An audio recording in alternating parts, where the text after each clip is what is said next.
So in this video, I'm just gonna remove the glass. I don't use an oven to warm up the headlight assembly. I will just use a heat gun and work my way around with a flat screwdriver. So this doesn't take much time, maximum 30 minutes per headlight. You have to work slowly around and try with the screwdriver to release the glass after warming up the glue, but be careful not to break the surrounding. It's very fragile, so you have to be quite careful with the screwdriver.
So now the glass is released,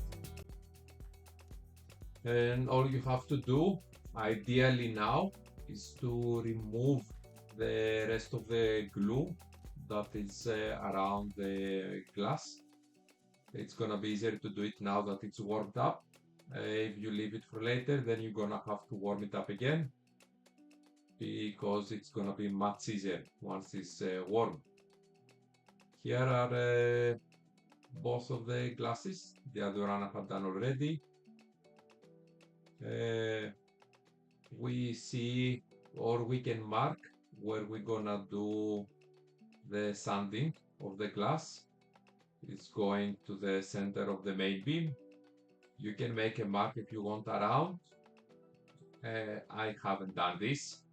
I just went on with sanding the area, and I didn't give much attention to the lines.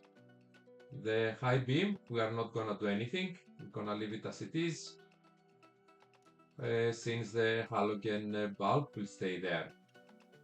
The rest of the headlight, we can paint it, since we don't need the reflection anymore.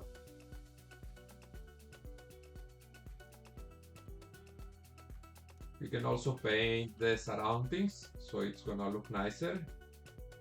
But remember, this is very fragile, and you have to warm up the glue in order to remove it.